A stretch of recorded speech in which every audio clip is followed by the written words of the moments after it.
माननीय गणों, मैं doctor Khushbu Sharma, associate professor in Panchakarma Shri Satya Ayurvedic medical college. मैं अपने माननीय गणों का, अपने छात्र छात्राओं का और अपने सहभागियों का बहुत बहुत इस आयुर्वेद जगत में, इस आयुर्वेद जगत में स्वागत करना चाहूँगी। मैं पंचकर्मा से हूँ, इसलिए मैं आपको पंचकर्म के बारे में बताना चाहूँगी कि पंचकर्मा आयुर्वेद की वो ब्रांच है जिसका आधुनिक चिकित्सा पद्धति में कोई भी जोड़ नहीं है, कोई भी तोड़ नहीं है और कोई भी विकल्प नहीं है। ये ब्रांच वो है जो हमें सबसे ज़्यादा सेपरेट करती है एलोपैथिक मीन्स आधुनिक चिकित्सा विज्ञान से। लेकिन पंचकर्मा के बारे में आपका जानना बहुत ज़रूरी है, क्योंकि यही एक विद्या है जो आपको डिटॉक्सिफिकेशन ऑफ द बॉडी, मतलब आपके जितने भी टॉक्सिन्स हैं उनको बाहर निकालने का काम करती है। पंचकर्म पहले प्राय चिकित्सा की एक अंग माना जाता था, पर एक सेपरेट ब्रांच के रूप में अब ये विकसित हो चुका है पंचकर्मा। जैसा कि हमारे आचार्य सर कहते हैं कि दोषा कदाचित कुप्यन्ति जिता लंघन पाचने जिता संशोधने ये तू न तेषां पुनरुद्भवा, मतलब जो भी दोष हम पंचकर्म से बाहर निकालते हैं वो कभी भी वापस नहीं आते हैं। जैसे कि किसी भी पेड़ को अगर हम जड़ से काटते हैं तो वो कभी भी, अगर मूल से काट देंगे हम तो वो कभी भी उग नहीं सकता है। उसी तरीके से ये पंचकर्म है, उस तरह से पंचकर्म का रोल होता है।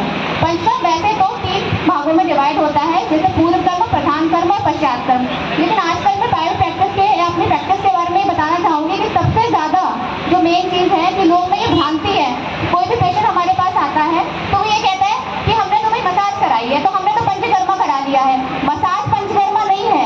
मसाज जो है वो पहली बात तो हमें मसाज वर्ड यूज़ नहीं करना है, हमें अभ्यंग यूज़ करना है कि हमने अभ्यंग करा रखा है।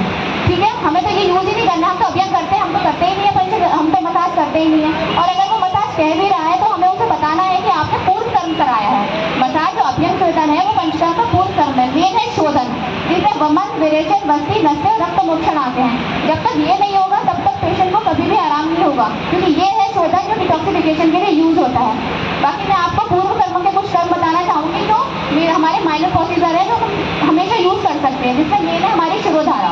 ठीक है, शिरोधारा में क्या होता है कि हम पेशेंट के सिर पे कुछ काढ़े या तेल से या स्वाद से या किसी से भी हम उसकी शिरोधारा करते हैं। इसमें सबसे मेन क्या होता है कि पेशेंट का जो लिम्बिक सिस्टम होता है उसे हम एक्टिवेट करते हैं। किससे? शिरोधारा से। तो कहीं ना कहीं कैवर्नस साइनस यानी कि हमारे जो शिंडांतक मर्म है हम इस पे गिराते हैं। आजकल सबसे बड़ी प्रॉब्लम है पेशेंट में फियर ऑफ डेथ, जिसके पेशेंट सबसे ज़्यादा देखे जाते हैं कोरोना के बाद। पेशेंट को ऐसा लगता है कि अब मेरी ज़्यादा लाइफ नहीं है, अब ऐसा हो जाएगा, अब ऐसा हो जाएगा। इस नेगेटिविटी से पेशेंट को निकालने के लिए हम शिरोधारा का प्रयोग करते हैं। माइग्रेन सबसे बड़ी बीमारी हो चुकी है। डिप्रेशन एक बहुत ही बड़ी बीमारी है जो सिर्फ बड़ों में नहीं है, आजकल आपको बच्चों में देखने के लिए भी मिल जाता है। क्यों? बच्चों को अपने परसेंटेज की बहुत चिंता होती है कि ऐसा ना हो मेरे मार्क्स कम रह जाएं तो मेरा ऐसा हो जाएगा, वैसा हो जाएगा।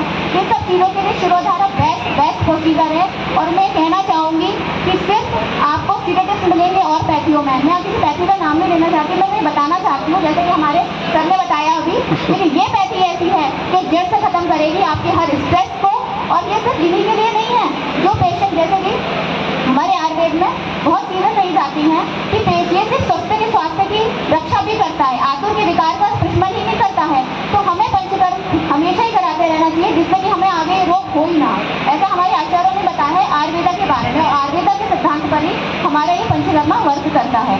तो जैसे मैंने अपने एक्सपीरियंस, मैं श्री सत्य आयुर्वेदिक कॉलेज से बहुत दिनों से जुड़ी हुई हूँ और वहाँ पर मैंने जो एक से एक पेशेंट करे, एक से एक पेशेंट जो ये सहयोग करते हैं लोग हमें वहाँ पे पेशेंट आने के लिए या पेशेंट को समझाने के लिए, ये बहुत बड़ी बात है कि आयुर्वेद को इतना प्रमोट करने के लिए संस्था हमें पूरा सहयोग देती है। क्योंकि हमें आयुर्वेद को प्रमोट करने के लिए एक संस्था की या कहीं ना कहीं लोगों को जागरण की जरूरत होती है, वो उसके लिए हमें सहयोग की जरूरत होगी। और ये कोई सहयोग नहीं करेगा, इसमें हम और आपको इसका सहयोग करना होगा, खासकर मेरे छात्र छात्राएं जो आगे का भविष्य हैं। बस मैं इसी के साथ अपने शब्दों को विराम देना चाहूँगी और मैं ये कहना चाहूँगी कि हमें आयुर्वेद का सिर्फ अपने देश में नहीं विश्व में भी परचम लहराना है।